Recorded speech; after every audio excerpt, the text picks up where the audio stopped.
Hello students, I am Kanhaiya Jha and this is Vrinda academy. और आज हम लोग एक ऐसे टॉपिक को कवर करेंगे जो लगभग हर एक एग्जाम में क्वेश्चन बनते ही बनते हैं। एक ना एक क्वेश्चन, जैसे आपने सुना होगा 10 डिग्री चैनल, 9 डिग्री चैनल या फिर आर्टिफिशियल आइलैंड, ऐसे क्वेश्चंस अक्सर एग्जाम में दिखते हैं। इवन बैरन आइलैंड, नरकोंडम आइलैंड पर भी यूपीएससी में आ चुका है। तो बड़े एग्जाम हो, छोटे एग्जाम हो या वनडे एग्जाम हो, आई मीन टू से हर जगह पे आइलैंड पर क्वेश्चन होते हैं। So in this session I will explain island of India in the way that will help you in your examination. तो इसको ऐसे कुछ हम लोग करने वाले हैं। So let us start discussion on island of India. देखो, सबसे पहले you must keep in mind what is island. आखिर आइलैंड क्या होता है? तो इस तरह के पिक्चर से you can get idea very clearly. आप समझ सकते हो कि island are kind of emerge part of land out of the ocean, out of the surface of ocean. जब समुद्र के पानी से कुछ पार्ट ऊपर निकलता है लैंड का बाय डिफरेंट प्रोसेस, अलग अलग प्रोसेस, तो that is called island.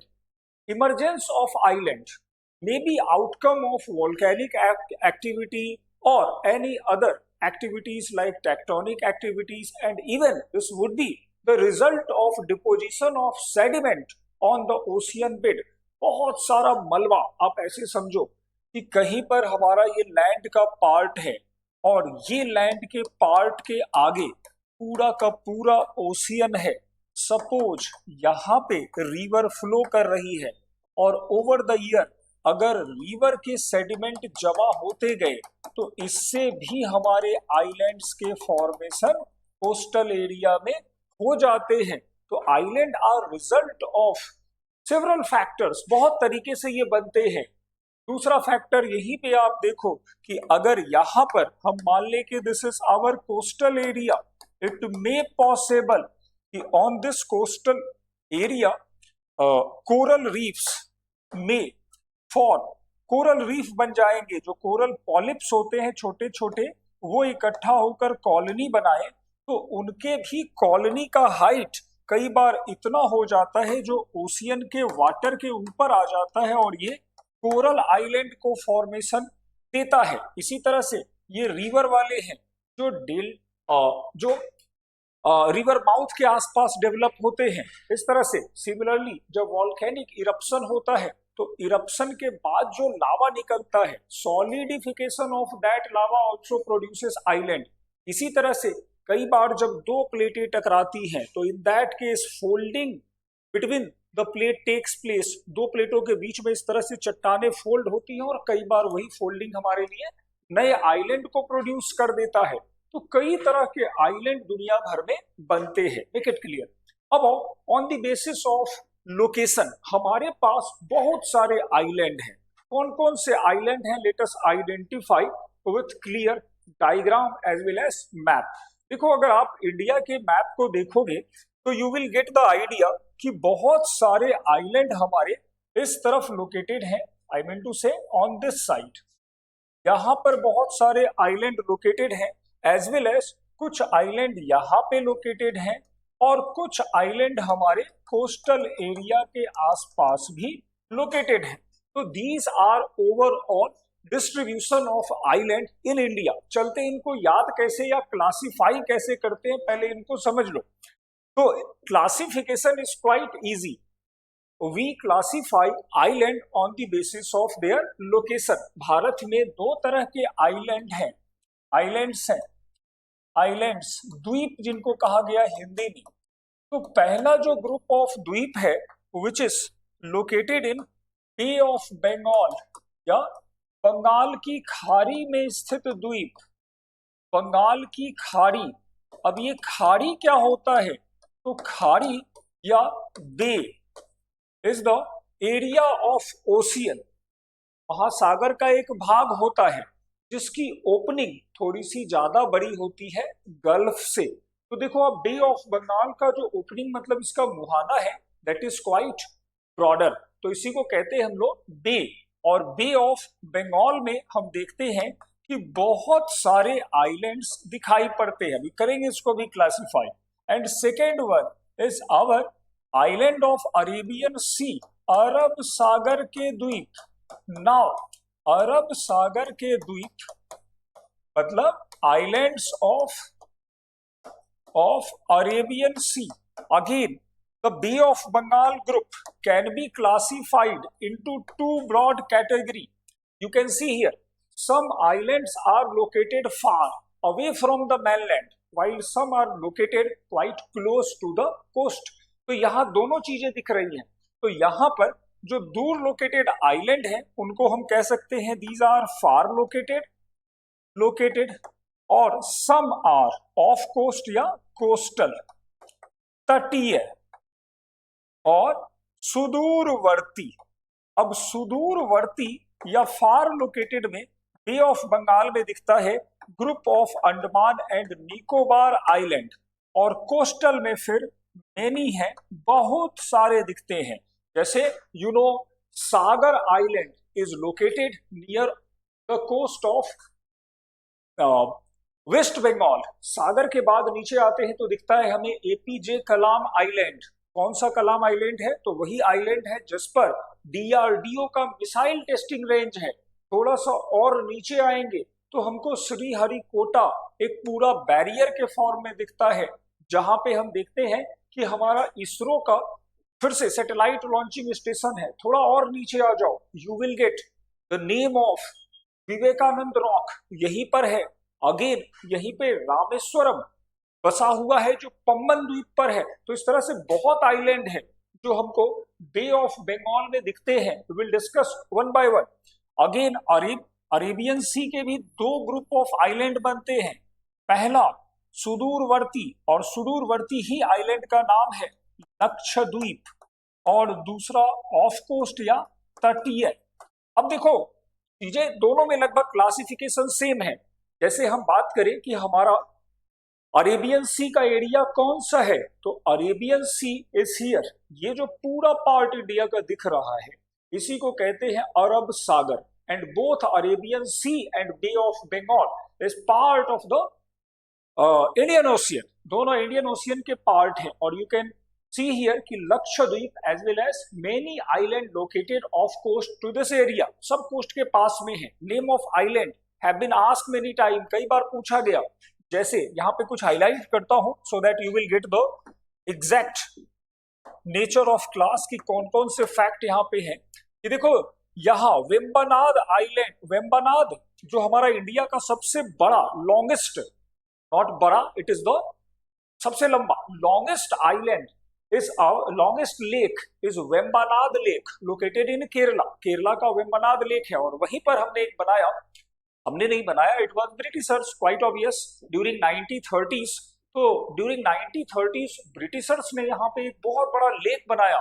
At present that is identified as Willingdon, और Willingdon island is the largest artificial island in India. Serves, बहुत चीजें देता है ये. एक सिटी है यहाँ पे, पूरा पोर्ट सिटी लोकेटेड है, as well as here you will find the naval base, जो यहाँ पे नेवल बेस है, साउथ कमान का नेवल बेस है पूरा इंडिया का.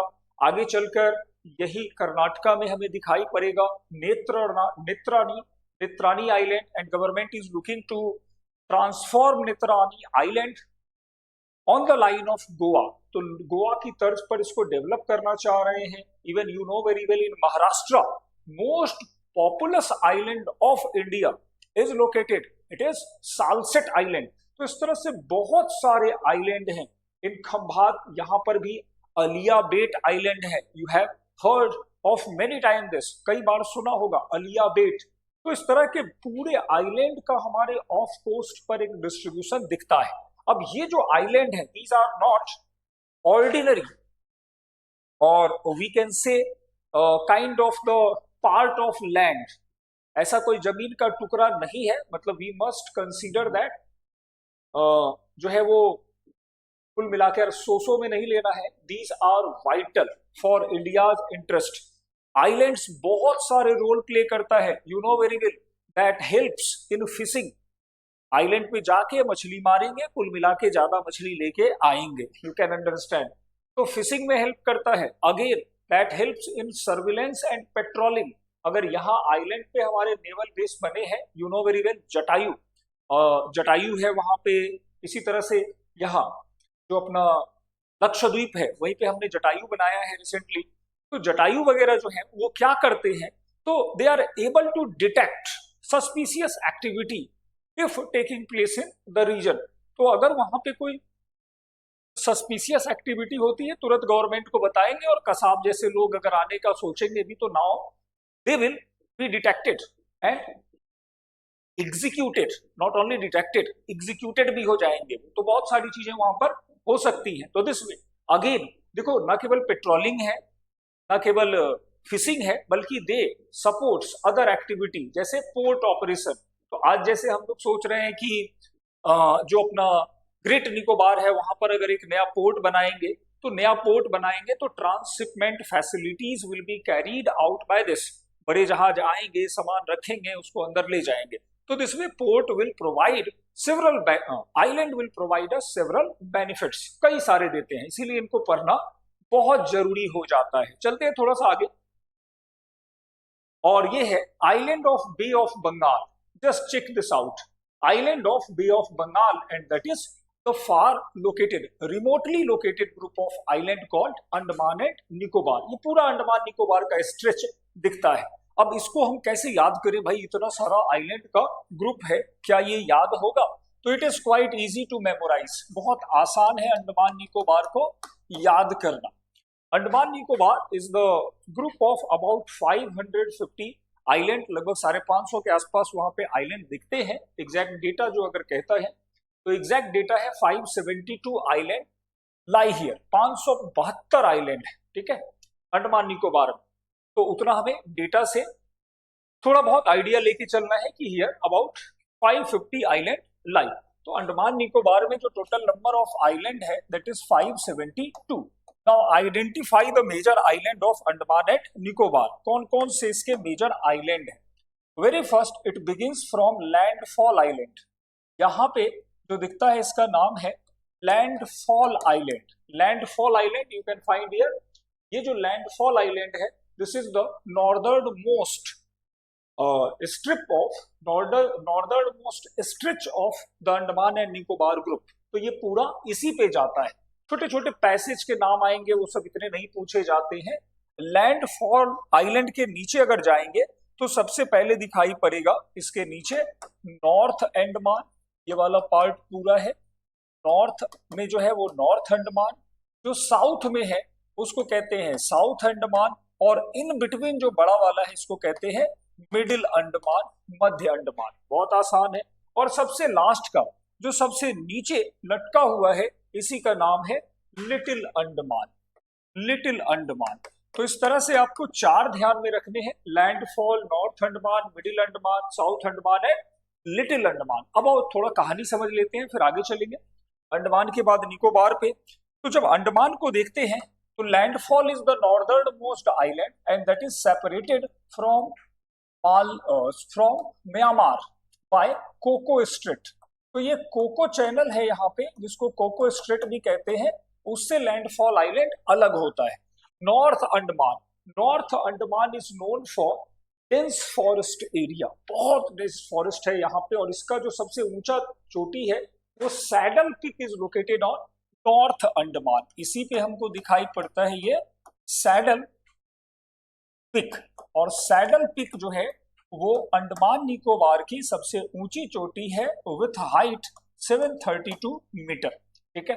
Middle Andaman, you can understand, middle Andaman is the largest island among these. इनमें से सबसे बड़ा जो आइलैंड है वो अपना मिडिल अंडमान है, लार्जेस्ट वन है। जबकि साउथ अंडमान जो है यहाँ पे, ये साउथ अंडमान, तो you can C south Andaman is the island on capital located. तो इसका पूरा जो यूनियन टेरिटरी आता है इसका कैपिटल है, पहले इसको कहते थे Port Blair, nowadays it is called Shri Vijayapuram. Mark this point, Shri Vijayapuram puram. तो Vijayapuram is the new name of Port Blair. और यहीं पे क्या दिखता है, तो यहीं पे वो जेल है जिसको हम लोग जानते हैं काला पानी सेल्यूलर जेल। ये वाला जो जेल आप देख रहे हो यही नॉर्थ साउथ अंडमान के पोर्ट ब्लेयर या फिर श्रीविजयपुरम में लोकेटेड था, और देश आजाद ऐसे लोगों के योगदान से भी हुआ है जो इन कमरों में सोते सोते बैठे बैठे मर गए। तो ऐसे लोगों को हम जानते भी नहीं है, लेकिन उनके लिए इतने सारे कमरे बने हुए थे। फील दिस पॉइंट कि क्या हुआ होगा। तो हमारी हिस्ट्री की जो आधी अधूरी किताबें हैं वो इनके बारे में कुछ भी नहीं कहती हैं। We are almost unknown about them. तो हमारा कंट्रीब्यूशन, उनका कंट्रीब्यूशन हमारे लिए बहुत ज्यादा रहा। Now one more thing I would like to share with you, एक बड़ी इंटरेस्टिंग चीज है। Identify this line. यहाँ पे एक लाइन जा रहा है येलो कलर, देखो। South Andaman is connected with north Andaman through a road. एक रोड से ये कनेक्टेड है, और दिस रोड जो पूरा साउथ अंडमान से नॉर्थ अंडमान को कनेक्ट करता है, this is called grand trunk road of Andaman. Grand trunk road of Andaman कहते हैं इसको, grand trunk road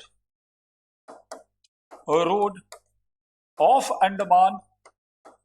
Andaman and this is NH4, national highway 4, मार्ग national highway 4, national highway 4, this is NH4 है। ये मैप पे भी नहीं मिलेगा। तो NH4 कहाँ है? तो ये पोर्ट ब्लेयर को नॉर्थ अंडमान में, ये डिगलीपुर है, उसको जोड़ता है, डिगलीपुर। ठीक है, अब आओ नीचे चलते हैं, अभी और नीचे नहीं जाना है। देखो यहां पर you can see islands like Sir Hugh Rose, Neil, Havelock, Lawrence. ये जो पूरा रीजन दिख रहा है, this group of island have a different name. इसी को कहते हैं लैबिरिंथ आइलैंड। ये पूरा जो आइलैंड का ग्रुप है, इसका नाम है लैबिरिंथ आइलैंड। और यहीं पर लैबिरिंथ आइलैंड आगे आएगा, दिखाता हूं इसको, इसका सेपरेट मैप लेके। लैबिरिंथ आइलैंड, हाँ, रिची आर्कीपेलागो एंड लैबिरिंथ। तो यहां पर ये जो पूरा दिख रहा है, these are part of Ritchie archipelago. Archipelago मतलब ग्रुप ऑफ आइलैंड। तो ये पूरा रिची आर्कीपेलागो है, यहीं पे लोकेटेड है, इंक्लूडिंग विथ लैबिरिंथ। तो इसी को याद रख लेंगे रिची रिच से, कि रिची रिच आइलैंड यहीं पर है। और island like Rose, Sir Hugh Rose, Neil, Havelock are part of this Ritchie archipelago. और रिची आर्कीपेलागो के इस आइलैंड के साथ अभी रिसेंटली न्यू गवर्नमेंट ने एक एक्सपेरिमेंट किया, और ये था चेंज इन द नेम। यहाँ की जो आइलैंड है, like Havelock island, I think you know who was Havelock. Havelock वो आदमी था जिसने 1857 के हमारे फर्स्ट वार ऑफ इंडिपेंडेंस में अंग्रेजों के लिए लड़ा था, और इंडियन को वो क्रश कर रहा था, एक तरह से सप्रेस कर रहा था। तो हैवलॉक का नाम अब स्वराज हो गया है, नील का नाम शहीद हो गया है, और इसी तरह एक और है जिसका नाम बदला है। तो स्वराज शहीद के नाम से नए नाम अब वहां पर दिखने लगे हैं। ठीक है, दिखने लगे हैं। तो ये चीजें यहां पर हमें एक नया फैक्ट ध्यान रखना है, रिची रिच आइलैंड। अगेन जो सबसे इंटरेस्टिंग है कि हैवलॉक आइलैंड पर ही एक बीच है, एक जो है वो बीच है जिसका नाम है Radha Nagar beach. Mark this point, क्या नाम है? Radha Nagar. Radha Nagar, Radha Nagar is located on Swaraj island at present, and this is a blue flag beach of India, one of the blue flag beach. तो ब्लू फ्लैग मतलब ऐसे बीच जहां पे जो है इको फ्रेंडली स्ट्रक्चर मिलते हैं। तो इस तरह से अंडमान में दिखता है, यहीं पर दिखता है लैबिरिंथ, इस साइड में। यहाँ पे दिखा रिची आर्कीपेलागो और यहाँ पे लैबिरिंथ। और लैबिरिंथ में भी बहुत सारे छोटे छोटे छोटे छोटे आइलैंड्स मिलते हैं, like red skin island, jolly boy island, ये सब उसके नाम है, बस ये ध्यान रखना है। अंडमान ग्रुप के दो और आइलैंड हैं that we must keep in mind. दो और आइलैंड हैं, इनको ध्यान में रखते हैं। पहले लोकेशन देखते हैं, फिर चलेंगे। पहले लोकेशन देखेंगे हम लोग। We will first identify the exact location. देखो यहां पर आप देखो, एक का नाम है बैरन और दूसरे का नाम है नरकुंडम। आते हैं इसको थोड़ा आगे, कि अगर हम कहें कि ये अपना पोर्ट ब्लेयर है, तो पोर्ट ब्लेयर के लगभग ईस्ट में एक आइलैंड है that is called Barren island. और थोड़ा नॉर्थ ईस्ट में अगर देखें थोड़ा दूर चला जाता है, दैट इज नरकोंडम। तो जो नरकोंडम है that is not near rather far away, दूर है, बैरन बगल में है इसके, तो पोर्ट ब्लेयर के। अब दोनों की कहानी सुन। Barren and Narcondam both are the volcanic island, both are volcanic island. This is the image of Barren island. Barren island जो पोर्ट ब्लेयर के बगल में है, दैट इज एक्टिव वॉल्केनो, और इसकी एक्टिविटी कॉन्टिन्यूअस है। इवन 18th सेंचुरी से लेके आज तक ये पूरा जल रहा है। 1787 was the year when first eruption was recorded. Thereafter 1789, 1832, even 2022, 2017 हमेशा यहाँ पे एक्टिविटी होते रहती है। ठीक है, नाउ नेक्स्ट आते हैं हम लोग, दैट इज नरकोंडम। नर में याद रखेंगे मर गया, तो Narcondam island is an example of dead volcano, और ये जो डेड वॉल्केनो है that is quite far away from the Port Blair. तो इस तरह से हमें दो आइलैंड को ध्यान में रखना है। Third island is Jalki. Jalki भी एक तरह का आइलैंड है, एक वॉल्केनिक आइलैंड है, but that is known for eruption of mud through the mouth of volcano. Volcano के माउथ से हमेशा मड निकलता रहता है। तो ये कुछ कहानियां हैं हमारी अंडमान के बारे में। अंडमान के बाद चलेंगे हम लोग, सीधा चलते हैं कि is there any question have been asked on this topic. तो बहुत सारे बने हैं, थोड़ा समय और आगे एक खींच लेता हूं तब इसको क्वेश्चन दिखा दूं कैसे क्वेश्चन बने। तो यहां पर जब अंडमान आइलैंड आप देख लेते हो तो नीचे स्टार्ट होता है निकोबार आइलैंड, ये that is group of Nicobar island. Nicobar and Andaman is separated by a channel called 10 degree channel. इसी को 10 डिग्री चैनल कहा जाता है। Again Nicobar group is known for several reasons, कई कारणों से वो जाना जाता है, but because of the limitations of time I would not conclude this topic in this session. अगले सेशन में मैं इसको और ज्यादा डिटेल बताऊंगा, and I am hoping you will enjoy, you will even cover all that fact coming upon the island of India. तो सारे facts हो जाएंगे whether preparing for UPSC, state PCS, SSC. Questions are quite we can say in the range, आपके range में आएगा, you will be able to pick the right answer। ठीक है, तो नेक्स्ट सेशन में remaining part of island I will discuss again. Thanks for watching. Subscribe the channel for daily updates and informative videos. Thanks again. All the best, all of you.